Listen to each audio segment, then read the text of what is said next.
thinking I was talking to you. All right. Well, there you have it. This is technology in the time of COVID. As I was saying, and I hope you did hear me, that original Power Breakfast was powerful because it created this powerful platform of partnership, and that led to one of the most amazing things that has ever happened in a crisis in New York City in the 1970s, when Abney convinced other leaders, including Con Edison, including Rockefeller Center and others, to pay their real estate taxes in advance to help the city out of the crisis. That was incredible. And I am also so proud that Abney has continued to grow this platform to be one that recognizes the strength of what New York City is and the people, all the people who power it. Like my dear friends who I'm excited to see joining your board, Maria Torres Springer, William Floyd, Greg Bishop, folks I learned from, folks I'm proud to call friends, and from legendary leadership like Vinny Alvarez and Felix Matos Rodriguez. This is representation that shows that this is a platform for a partnership that includes all of us. And I would be remiss if I did not shout out Melva, because Melva, the fact that you had the foresight to appoint this powerhouse as your CEO, and that with her leadership and your partnership, this city did something it had never done before, had the greatest census 2020 count in our history, and did that despite a Washington that was making it difficult for us to do that. And we know that's not just counting people, that is actually central to our democracy and to the dollars that we desperately need in this city to care for our people. And so I just want to say grateful. The city is grateful, and we're proud of that partnership. And here's the thing. Now it's time we do more together, because we know it's not enough just to count our people every 10 years, because our people have to count every single day. And let me be clear, women count. Women count. And what we have seen in this historic crisis that has traumatized us all, that has lost us far too much, lost our children more than a year of school, lost us over 1 million jobs, lost us so much of what we love and care about, 25,000 souls of our friends and neighbors, of our colleagues, people we don't know that we still are devastated we have lost. And yet, here's the thing, that in all that devastation, as we cried and beat pans and clapped at 7 p.m. every single night to celebrate essential workers, women were amongst the most essential. Women. And we know that women caught hell. And that's women who were working every day trying to figure out how to care for their children who were now home, who now could not be with their children, could not be in a classroom with their teachers. Some who couldn't get online, some who could, but with some others who were still struggling to be online themselves to get their own job done while they were taking care of their kids. And so many women who no longer could piece together the childcare that they normally could rely on, in some instances because they were just so concerned about the COVID circle and not making it too big so that they didn't endanger their families. And then there were all the women who were essential workers who got up and left the house every day, walked through the face of COVID. And so many of those women were women of color. Women who walked through those streets, got on those subways and buses, did it not always knowing who would help their own children who were struggling to learn online, not always knowing who would take care of their own parents who might have needed their help and support, but were getting up every morning to go to work despite the fact that in their communities, the COVID rates were highest, the death rates were highest. So here's the thing. We can change that. We can do something about that. We can make sure women count, all women, and all caretakers too, because let's be honest, men caretake too. Some of our home healthcare aides are men, and we also have men who parent their children. Absolutely. But what we know about what struck our women, it is women who lost more than a decade of the gains we made in this labor market. It was women who had to often quit their jobs in order to provide that care for their families. Families then losing a paycheck and trying to figure out how to make ends meet. And it was women who were losing those jobs because of childcare being too expensive even before COVID. So we've lost maybe even more than a decade in our workforce.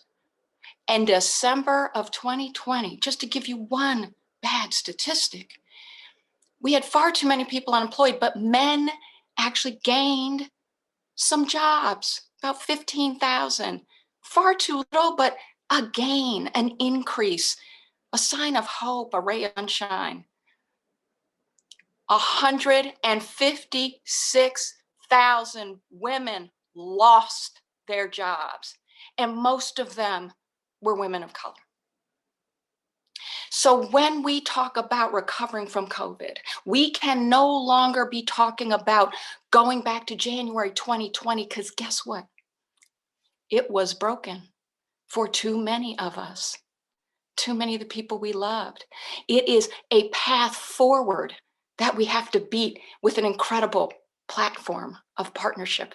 And I am so excited to be here before this platform of partnership to announce just what I am going to do about it as mayor, because I am running, because I am going to be a mayor that recognizes that we all count, no matter what we look like, no matter who we love, no matter what neighborhood we live in, whether we have a big bank account or no bank account at all, whether we live on the Upper East Side or East New York, that we all count, and that women, caretakers, must be counted every single day, in every single way, in every single community. So here's what I'm going to do. It is a caring economy that we are going to start building as we rebuild our economy. And that caring economy has a couple of different components. Let's start with the first plank. The first plank is care centers, the places in communities, starting with hard-hit communities, where people, families can come and drop off a child and know they're going to get quality childcare, can drop off and have an elder parent who might need some care because they have an emergency, or they have an errand to run, or they have a gap in their care because a caregiver couldn't come because they were caring for their own family. That is a place that is a one-stop center of quality care. But it's not just quality care, it's quality jobs, because they will be union jobs. They will pay a good wage and come with benefits. And that is also a restart to economy for so many women and people who were caregivers, who can give care at a high quality for a decent wage. And we will start with 100,000 to 200,000 people, in addition to the care centers, 100 to 200,000 people getting $5,000 each year as a support to them, that either pays for them to provide the care, to lose the wages and hours and time they might lose because they can't leave a child at home or a parent at home, to help supplement their income, or to use it to help supplement the cost, what it costs them to pay others. And that is going to start with the neediest New Yorkers, the ones who are struggling now. Because I'm going to tell you a story about a person who helped me create the plan, who helped incentivize and inspire it. Her name is Audia Williams. Audia Williams lives in Brooklyn. She gets up at 5 a.m. every single morning. And do you know why? She has to take 4 buses to get to a man she doesn't want to leave unattended, who is in a wheelchair, because she knows if she's late, he doesn't eat. So she gets up at 5 a.m. and takes those 4 buses, and she did it through COVID or no COVID. She did it through sunshine or snowstorms. And she did it without enough protective gear. She did it earning $15 an hour, often having to use that precious money to dig into her own pocket for gloves, for hand sanitizer, for masks, even though she was going in to an environment that the CDC and our own public health experts told us to be extra cautious in, to be concerned about. And she did it every day. And do you know what? For that $15 an hour, you know what that bought her? Stress, anxiety, worried about her health and the health of her family and what she might bring home. But it also got her 2 days a week standing in a food pantry line, despite the fact that she got up at 5 a.m. and went to work every single day. That's not counting. That's not dignity. And that's what this income, this $5,000 a year, will help change. Both for Audia Williams, but also for the moms who were like me. You know, this is personal too. I was fortunate enough to have a mother who in the late 60s and 1960s was my rock and my role model, who herself was the breadwinner of our family. So my father could organize with Black women who could not find a job and were struggling for a guaranteed income so they could feed their families through the month. But it was my mother who went to work and got and paid less than a man and came home weary and made us dinner and worried about our care, but was also lucky enough to pay to have a babysitter too.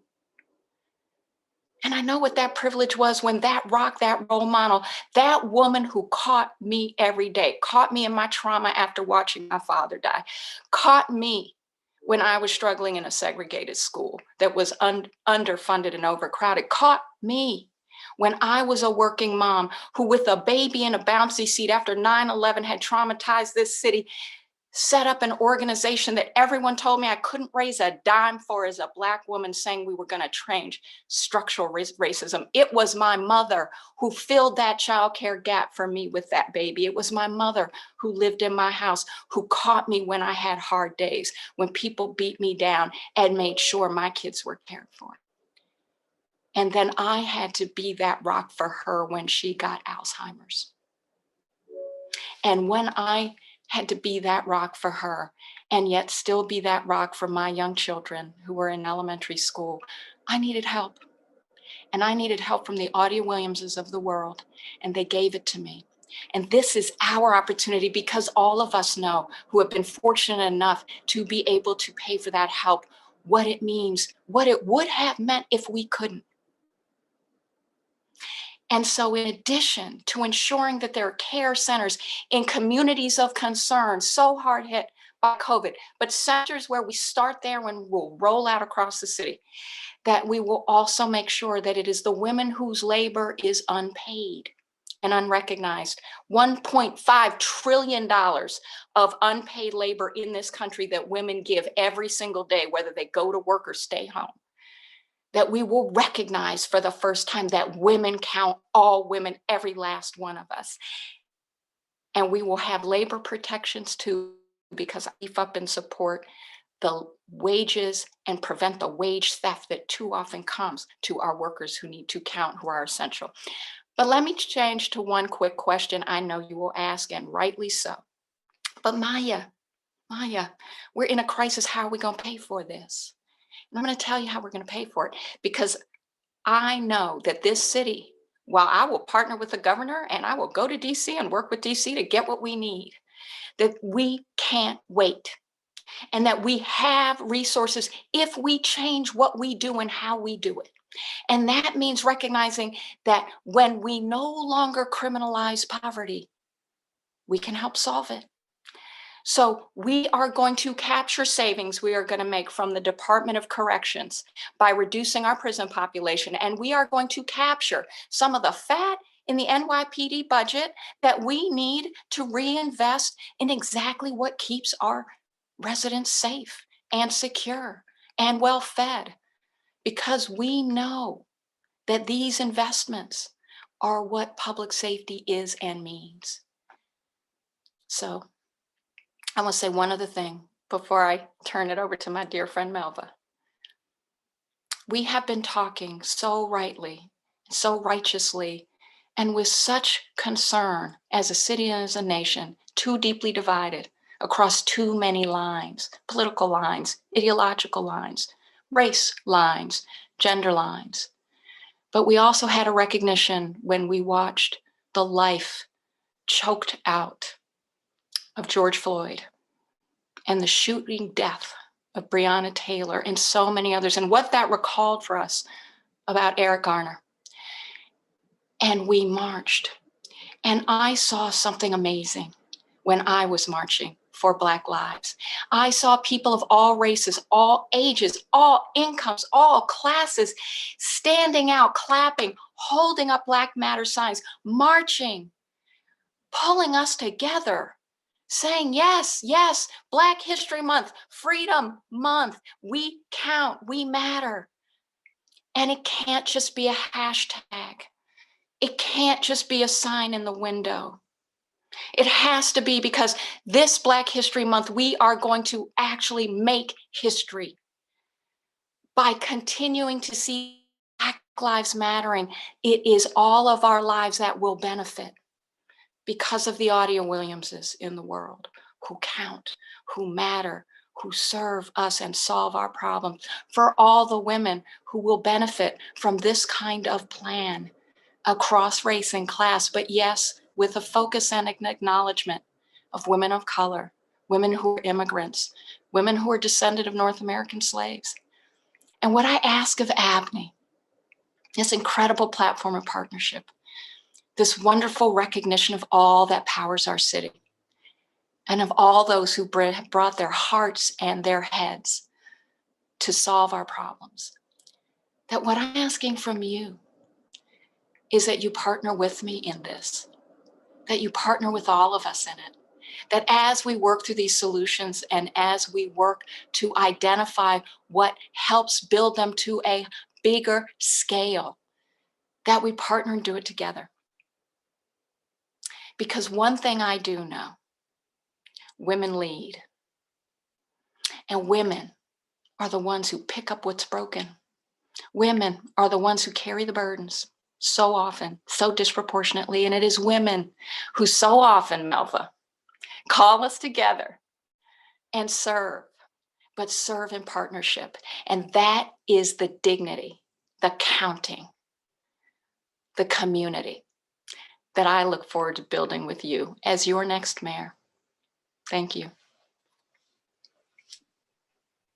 Thank you so much, Maya. I really appreciate you sort of centering your conversation about sort of how we need to care for one another, especially during this time, and also sort of elevating the social and racial injustice that was so blatant across the country over the last year, and how this all sits in the middle of the COVID recovery and what that means for the city. So I'm just going to jump right in. We're going to ask some questions, some tough questions. But these are the questions and the things that are on the minds of our members. So let's start with your announcement, right, today of your Universal Community Care Plan. You laid out 3 important components of this plan, which I love. This plan to invest in this care economy. You talked about support for at-home care, right? You talked about sort of these neighborhood care centers, and you also talked about some, what sounds like some legislative remedies and enforcement for good paying care jobs, worker jobs that we need so desperately. But it also sounds like your strategy, the strategy to pay for the bulk of this plan will be around canceling or using some of the resources of funding from upcoming NYPD classes, from the correctional system. And, you know, recently I saw an interview where you talked about, for example, and let me get this right, you talked about here in New York City, 1.1 million children in our school systems. You talked about over 5,000 NYPD school safety agents or officers. But then you also talked about only 560 mental health professionals. Cutting the budget to change what policing means. You say we shouldn't get caught up in the words of this, what we call defund the police movement, but we should get caught up in the clarity of the demand, which I loved. Can you talk a little bit about this concept of defunding the police and where you stand on this? Because public safety is something we talk about a lot here at ABNY, and I think our members would really want to sort of unpack where you are on this. Yeah, thank you for that question. And so let me just start by saying we have to put the public back in public safety, right? And what I mean by that are several different things, but primarily it means we have to recognize everybody wants to be safe. There is not a community in this city that doesn't want to be safe. And the communities that also are the least safe are the ones I was just talking about in my care plan, right? And that part of safety is making sure we understand our priorities around what makes us safe. So one of the things we have to do is look at what are the priorities of policing. What are the priorities and the rules of the road, and what gets those priorities accomplished well, right? And that is things like, yes, I'm talking to communities that I'm talking about as communities of concern, raising high rates of gun violence. I actually have a gun violence prevention plan that talks about this. But you know what? Here's the thing about gun violence. When it's easier to get a gun than a job, guess what you pick up? The gun. We got to make it easier to get a job. And we've talked about that in my gun violence prevention plan, but we're also talking about this in our care economy plan, right? How people get cared for, how it helps stimulate jobs in communities that need them, along with the care and services that come with it. That's not about no role for policing, but what's the right role? And so the right role is we need you to go after the illegal guns that are coming into our city and coming into our community. That's an appropriate priority for policing.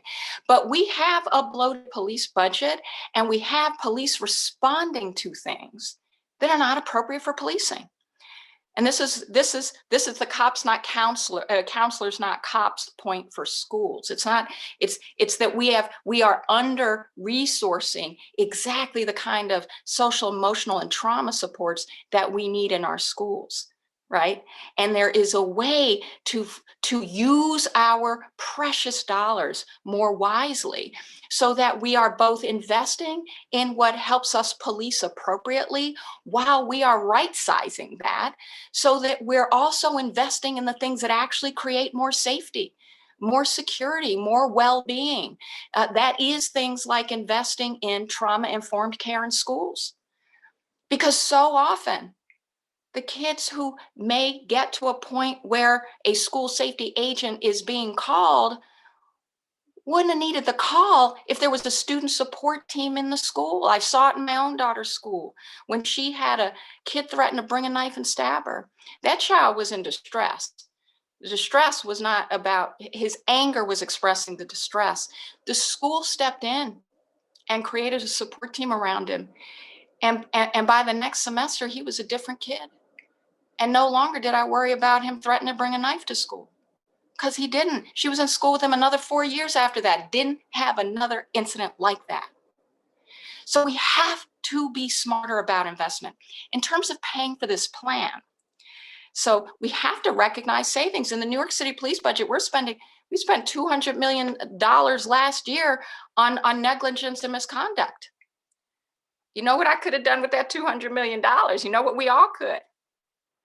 Fixed a whole lot of other problems. before they became bigger problems. But the other thing I want to say about the payment is we're going to have savings in corrections because we're going to close Rikers. We're also going to have savings in the police department when we transform it to make it more efficient and effective and free up some of the resources for other problems that we have to solve, like being a caring community and economy. But we also have money on the table that's unspent. A lot of leadership for this city is also about finding the efficiencies in government and where we have unused resources. We have child care community block grant funds right now that we're just rolling over. We're rolling them over when we can be investing them in care. And that's part of the funds we're also going to use for this plan. Thank you. Sorry, I was on mute for a minute. Thank you for that explanation. And just staying with sort of public safety for a minute. And, you talk a lot about this and you have a lot of experience. For example, as a former chair of the Civilian Complaint Review Board, you were exposed to claims of violence and other types of misconduct by New York City Police Department employees. Could you just talk a little bit about how that experience has really shaped and affected your views on police form and how it sort of has shaped your strategies and plans around performing sort of public safety law enforcement? Absolutely. And let me say, there are many things that inform my platform. Some of it is inform my platform is I'm a Black woman in America. I have a traumatized godson, traumatized by all the arrests for things like skateboarding, being in a park when he lives in public housing, and the only place you can be in overcrowding housing is in the park. Okay, and has been hit. But it's also informed by my time in City Hall when I was counsel to the mayor, when we were watching on the big screen Eric Garner watching the life get choked out of him in that wrongful chokehold that should and absolutely must be illegal. But I was also sitting in City Hall talking to police officers who were white and Black and Latino, men and women. And I understand it got their perspective as well. And when I went into the New York City Civilian Complaint Review Board as its chair, I had all those experiences to draw from, right? Of listening and learning on all sides and having experiences as understanding, it's not that a good apple, bad apple conversation. That's the wrong conversation. Because you know what, quite frankly, there are good people who do bad things and bad people who sometimes do some good things. That's not the point. The point is we have to create the conditions and invest in the conditions that make a CCRB less necessary. Not because it won't be, not because it shouldn't be beefed up and strengthened, but so much of what I saw was that we were not clear enough about the rules of the road. Sometimes police officers had a legitimate complaint. It's like, well, I have this discretion, and then if I use it, then you get mad if it goes wrong. It's like, okay, that's fair. We're going to be real clear. We should be real clear about the rules of the road. And then if you go off-roading, you're going to be disciplined. But if you stay on the road, if you stay on the path, you're right. You're right. You shouldn't be disciplined if you stay on the path. So one of the things that was a problem was the rules were too murky and too unclear. And so by the time we had a complaint and it came to CCRB, there were oftentimes when you had to say you couldn't substantiate a claim, even when you knew something wrong, but because it wasn't clearly wrong in the rule book. Right? So we do have to be clear about the rules of the road. And we have to do that on the front end. And that's also my point about the priorities of policing, because police officers did not sign up for the force to go respond to a mental health emergency. It is not why they signed up to be police officers. And my own daughter had an incident where a friend of hers had a psychotic break. COVID is hard. Her friend had a psychotic break and she was afraid to tell the truth about what was happening because she was afraid a patrol car would come instead of an ambulance. That is not public safety. And she was right to be concerned. But police officers are equally concerned when they get the call because they are not the professionals. And by right sizing the department and using some of these resources so that we have the appropriate people to call. And yes, the police is a backup if police are necessary, but let the experts decide what's necessary, because the police are not in a position to make that decision and shouldn't be forced into that position. And those are the kinds of things I also heard from police officers. And I think we have to hear and respect. So much of this is about seeing that this benefits all of us. This is not something that is only a one side or another side. This is about coming to the table and enabling communities also to have more say in what those priorities are, because it's the communities that have the experience with the problem. It's one of the reasons why part of what I will do with gun violence and creating more public safety is a participatory justice fund, like participatory budgeting, but in communities with high rates of gun violence. Because when my friend lost his nephew at 22 years old at 4:30 p.m., just going to the neighborhood bodega, shot and killed, Bed-Stuy, October 22nd, you know what the family called for? Trauma-informed care for their kids, more funding for public schools. They called for jobs. So the Participatory Justice Fund enables communities to say what public safety is and what the resources should be and where they should go. And that makes us all safer. Thank you. Thank you for that. So we're going to shift a little bit. Let's talk about economic development. Let's talk about COVID recovery, and let's talk about long-term sustainability for our city. You know, Abney is celebrating 50 years this year of serving this great city. And we are, we were created out of the fiscal crisis in the 70s. And throughout the years, we've really tried to stay dedicated to the continuous growth and renewal of our city in different ways, depending on what the issues of the day included, and really stay dedicated to the people of our city, to our communities, to our businesses and industry. So how we recover is something that we think about a lot these days, because we find ourselves in a similar situation. So we really also are thinking about how we do this equitably, how we do this inclusively, and how we do this comprehensively, looking at all the issues that are involved in making our city a great city and will thrive and grow. So let's start with economic recovery and jobs, right? As a result of COVID-19, as you know, New York is facing an economic crisis, and many are facing a loss of income in our communities. We see it every day in a lot of different ways. And you have expressed, you talked about it a little earlier, plans to invest city dollars into our neighborhoods and our communities to address this critical issue and to address infrastructure that's needed. What infrastructure projects should be prioritized are you thinking about to allow for job creation? And how do we ensure that all communities are benefiting from these projects, both the jobs as well as the very needed infrastructure in these communities? Thank you. So this is job one. Well, maybe job one is restoring trust in government, which I will do. But economy. But as we're saying with caring economy, it has to be an economy that works for all of us. And so New Deal New York is exactly this kind of project where we recognize our fiscal challenges, but also recognize that we have resources and capacity as a city without needing permission from Albany or money from the federal government to start to solve our problems right away. So capital construction budget, critical tool that the mayor controls. So we will spend $10 billion to create 100,000 new jobs, good jobs.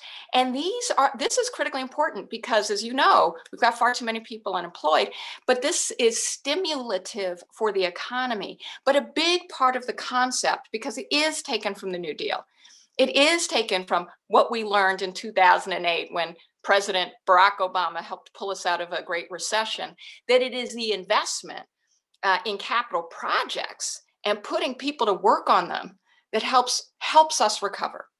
And that we are going to spend that $10 billion in a couple of different ways. Let's just be very, very clear.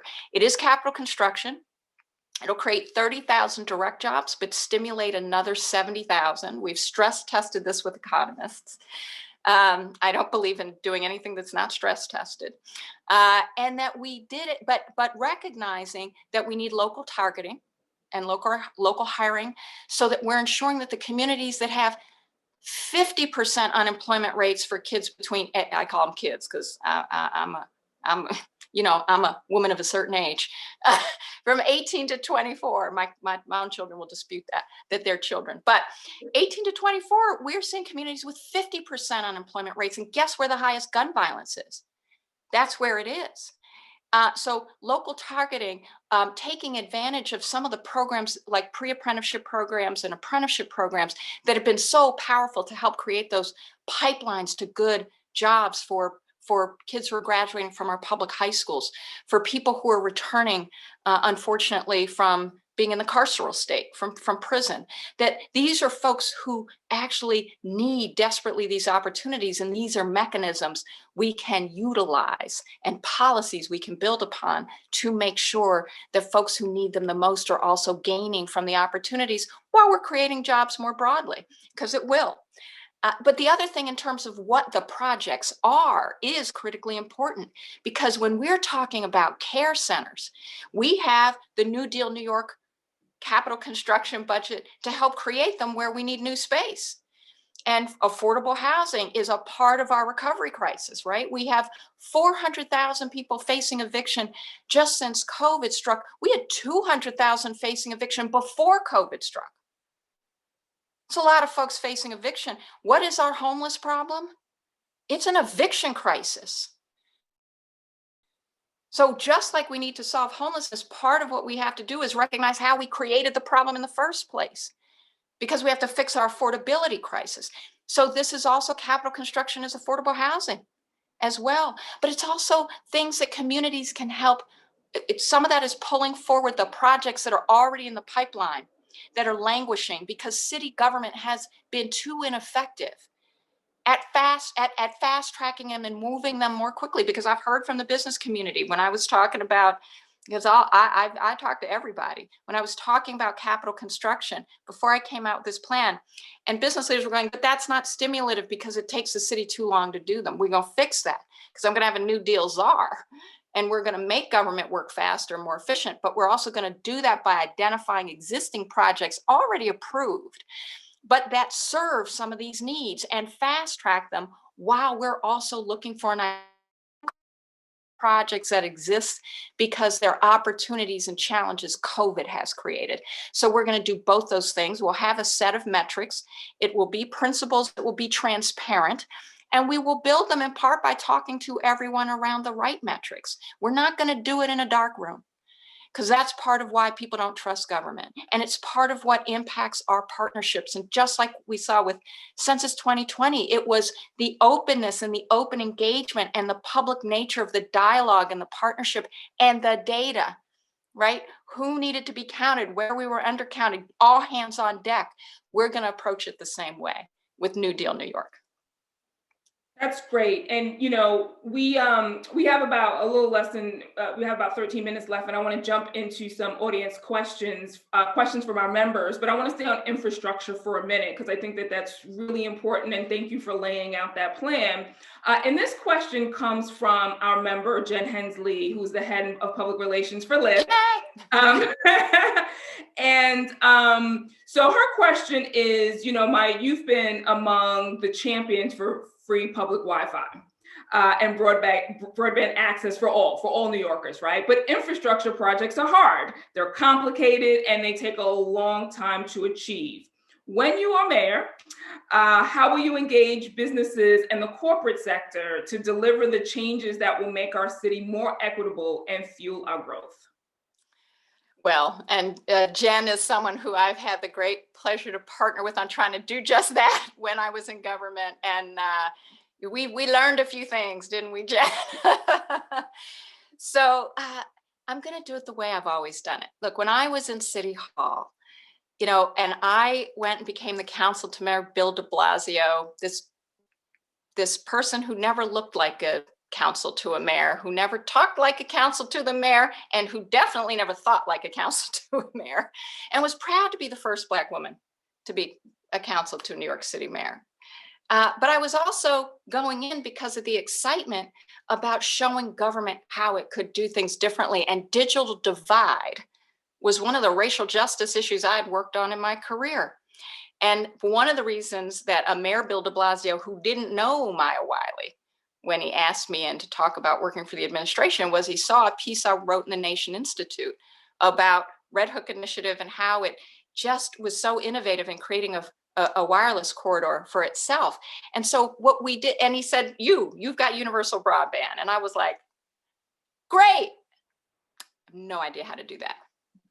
And this is really the point, right? If we're really honest with each other, when we want to be transformative, it's because we literally are doing things we've never done before, or doing things in ways we've never done them before. And so one of the things I did was recognize we didn't have a broadband line in the capital construction budget.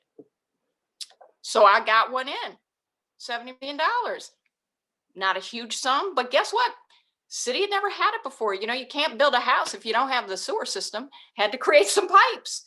And then we found revenue sources in other places in city government, and ways in which the city was generating revenue that we could use as revenue capture to solve some problems in ways city hadn't thought about its revenue. So we actually created a line, and I created the plan and the partnerships that got every single unit apartment in Queensbridge houses, the largest public housing development in North America, free broadband in apartments. Because we need street corridors, but we also need our kids to be able to get online. Like Jessica Rosenworth, so my friend at the FCC used to say, fill the homework gap, right? That got new meaning during COVID. So I'm saying that to say we put that, you know, in part of our concept for New Deal New York, in addition to making sure $2 billion went to NYCHA, so that we're starting to solve that problem while we're trying to also get more resources and figure that out, but also for broadband and for connectivity. And I don't have all the answers because I never have. And I'm never going to be the mayor who tells you I do.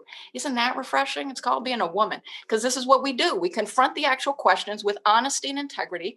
We have principles, and then we call each other to the table. So it is a table that when I was counsel to the mayor, we created a broadband task force. And I had folks like Fred Wilson. I used to torture William Floyd all the time. That's why I call him a friend. He probably calls me some other names. But you know, and we had Rudin at the table too. And I'm going to tell you one of the conversations we had when we were talking about getting public housing, everybody on the task force, from Red Hook Initiative to Girls Who Code to real estate developers to venture capitalists at the same table, just like Abney. And then we set that table together. And one of the things that was magical that happened in that I would bill from, I left city government before I could take Rudin up on it. But I heard, you know what, Maya, you need backhaul. We've got a tower. We've got line of sight to the NYCHA development. We'll give you access to our tower in the backhaul. History of Abney. So that's how we'll do it. Thank you. Thank you. So before we run out of time, I'd like to get to at least 3 more questions from our members.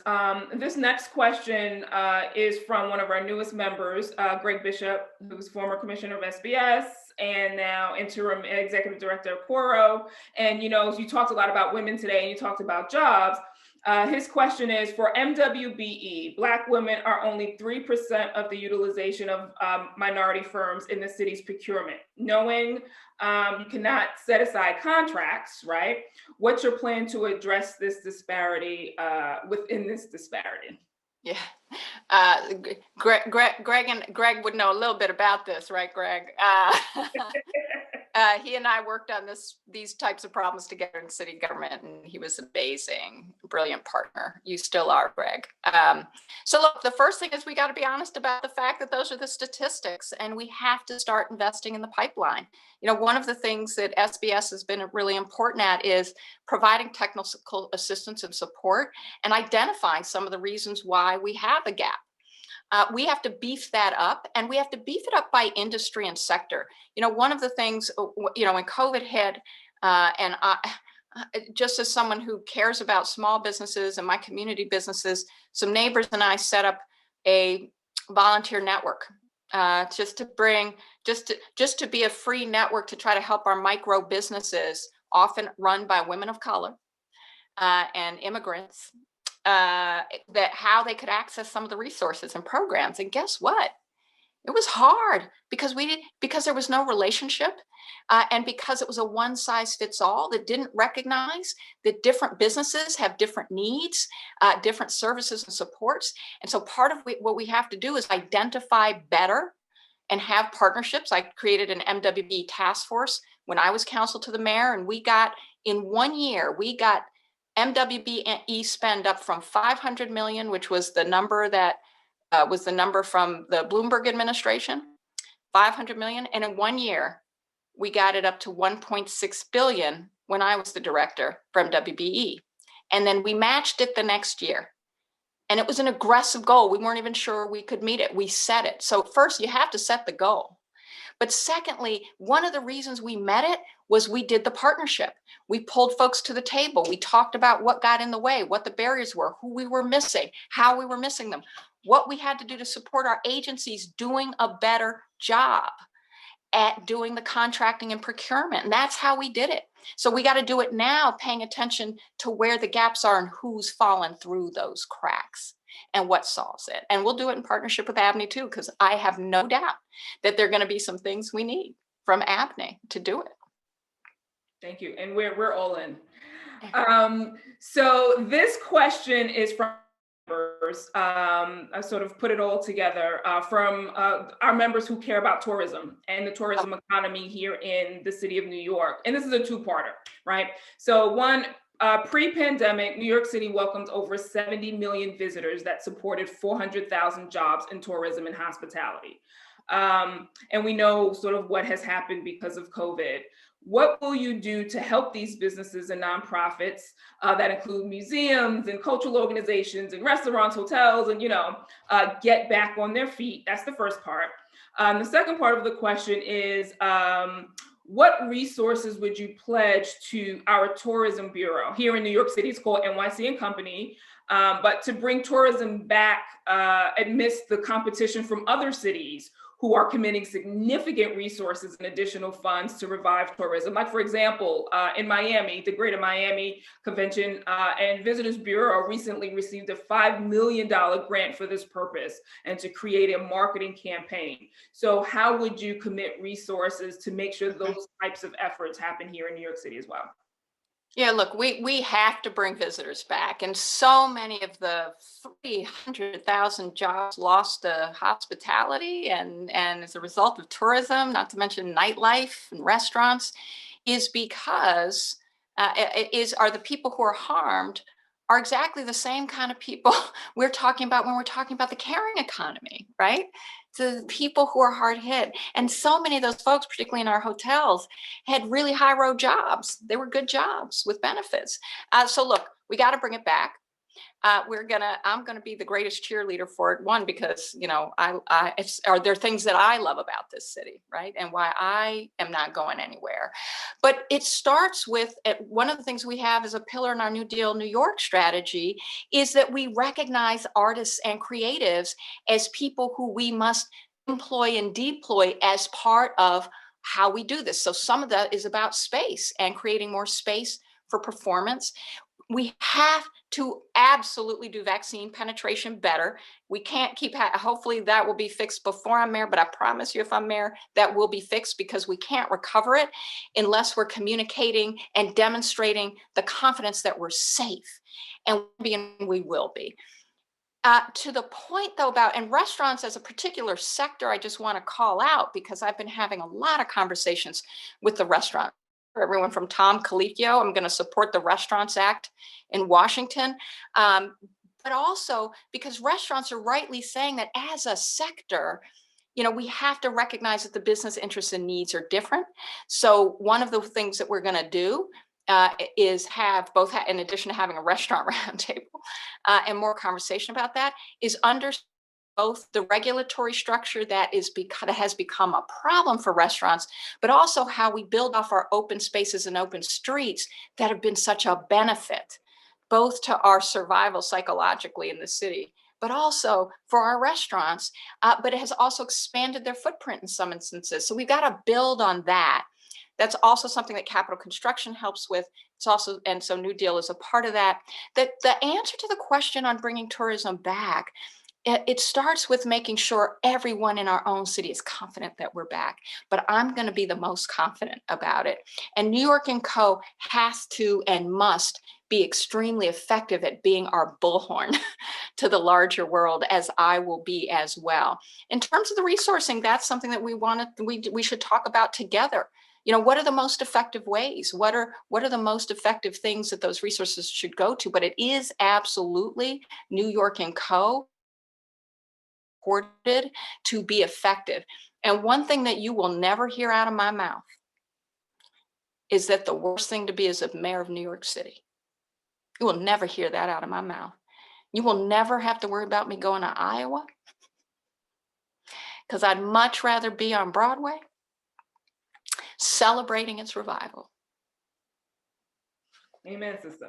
So the last question before I turn it back to Stephen, it is Black History Month, and you are a woman of first here in the city's first council to the mayor, a woman of color. And you're also someone who has had the advantage of being on a national platform and stage as a commentator. Could you tell us one thing that you've learned about sort of governing and leading as a Black woman from your experiences in very high-level positions? Yeah, you know, the most important thing in effective leadership is listening. I know it sounds simple, but it's actually not. Listening is, because it has to be an active listening, and that listening has to be deployed in learning, and then taking that learning and that listening into leadership that leads in partnership. And that is what I have done as a civil rights lawyer and policy activist, because you don't make policy change unless you're listening, unless you're learning, unless you're recognizing what the experiences of people are. I did it when I was in City Hall, and that's how we got Queensbridge Houses broadband. I did it when I was at the CCRB. And that's part of how I both got the Daniel Pantaleo case over to the New York City Police Department for charges and protecting civilian prosecution of that case. But I listened. I led in partnership. I pulled an agency together that was at war with itself when I became chair. And yet we had these large, massive problems and confidence, crisis of confidence in policing. And the Daniel Pantaleo case, the killing of Eric Garner, was just hanging over the city as this dark cloud. You know, and after I left, because you can't be a good commentator unless you're listening and learning and sharing out and back to people, reflecting back what you've heard, but in a way that is truth telling and with integrity. Because I think you have to be honest about who you are when you do that. When you listen and when you learn and lean in partnership, it does require authenticity. It does require honesty. It does require transparency. And that was one of the great privileges of my life, is always being able, and supported by my parents and empowered by them, to be audacious in being myself, all parts of myself. And so I am unapologetically a Black woman. I am unapologetically an activist. I'm unapologetically a partner, because I don't believe activism is about rolling over. I believe activism is about calling together. And so listen, learn, lead in partnership. Thank you. Thank you for that. And with that, I will turn it over to Stephen to close us out. Thank you. Thank you, Melva, for leading this conversation. Thank you. I want to say thank you for your passion. I want to say thank you for your incredible service and the example you are to all New Yorkers of what someone can be in terms of both commitment and being a pioneer and an example to everyone. And I want to say thank you for really sharing with us your plans for the city, because obviously it's meaningful for us to have this real deep conversation. And I want to say we're really grateful. So thank you. Thank you. And I am the one who is grateful for this time, for all your time, for all that you do, Stephen, for your leadership, Melva, for yours, and for every last one of you, because I hope this is a first conversation and a continuing, because I will be serving this city no matter what. Thank you. Thank you. Thank you, Have a good everyone. day, everybody. Thank you for joining us, and we'll see you next Friday. See you next Friday.